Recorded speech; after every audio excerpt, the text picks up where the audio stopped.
Hello, and welcome to a bonus episode of The Lightkeeper's Path. I'm Kimberly Catherine, and today I'm sharing a story that feels incredibly aligned with the energy of the summer solstice.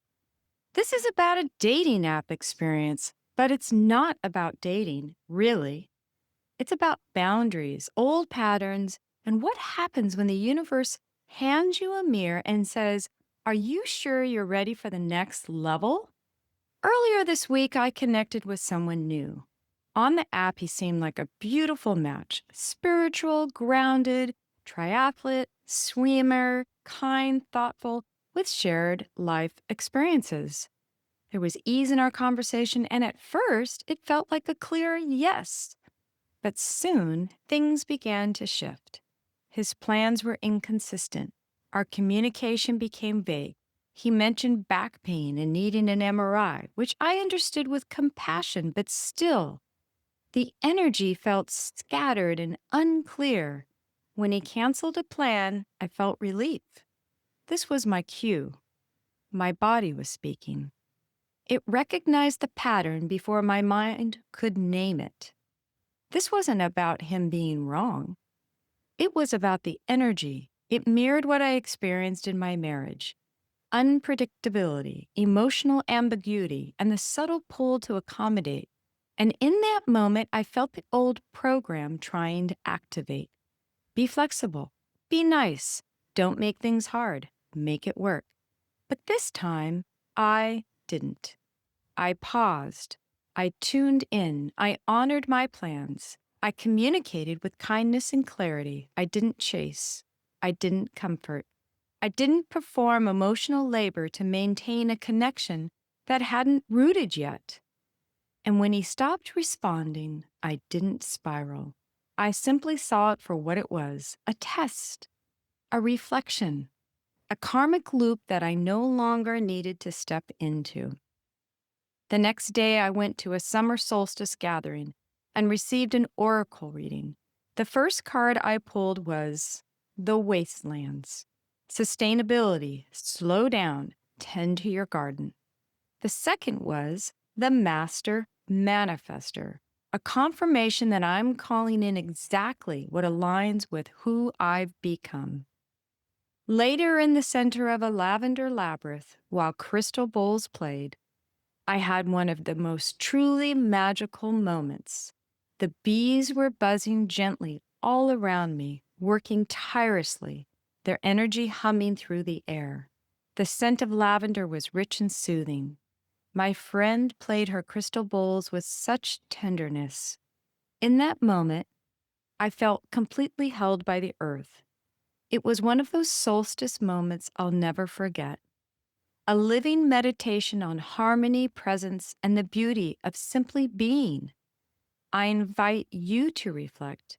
When was the last time you allowed nature to fully support your nervous system?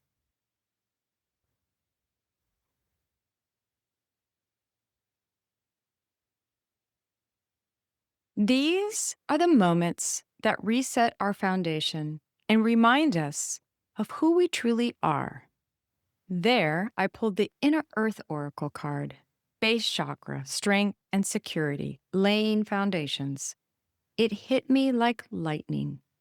This experience was about the root, my foundation, my capacity to stand in self-trust, to say no without guilt, to choose peace over potential. The wastelands, sustainability, slow down, tend to your garden.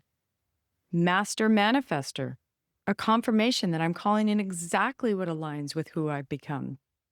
Together, these messages spoke loudly and layered their wisdom in perfect sequence. The wastelands reminded me to stop overwatering barren ground, whether it's relationships, opportunities, or outdated beliefs. It asked me to slow down, rest, and return to what nourishes me. It was a call back to self-care, to tending my inner world first, rather than chasing momentum that doesn't sustain. Master manifester, affirm that I am no longer calling things in from lack or loneliness, but from my wholeness.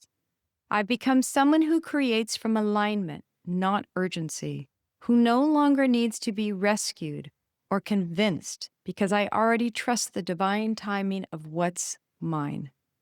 Inner Earth brought it home, literally to my root chakra. This card invited me to see how far I've come in building inner security, emotional regulation, and sacred boundaries. It confirmed that the foundations I've laid are strong and that the next chapter of love and life must meet me there. Tend to your soil, strengthen your roots, manifest from clarity, not hunger. I realized I didn't want the almost anymore. They're energetically unavailable. The hopeful potentials. I want grounded love, present love, the kind that matches the light I've reclaimed. And to call that in, I had to pass this test. Not by doing more, but by standing still. You don't need to be chosen by someone else to be chosen by yourself. So here's what I want to leave you with. You don't need to chase potential. You don't need to accommodate vagueness. You don't need to override your body's truth. The next level of your life is built on the strength of your no as much as your yes. And if you'd like, take a few moments after this episode ends to journal on this question. What am I no longer willing to overwater? And what garden in me is ready to bloom? Thank you for being here, for holding your own boundaries, and for walking your Lightkeeper path. If this episode resonated with you, I invite you to share it or leave a review. You can also book a one-on-one session with me at thekimberlycatherine.com. Podcasters receive 10% off with code LIGHT. Until next time, stay rooted, stay whole, and stay in your light. Make it a beautiful day. With love, Kimberly Catherine.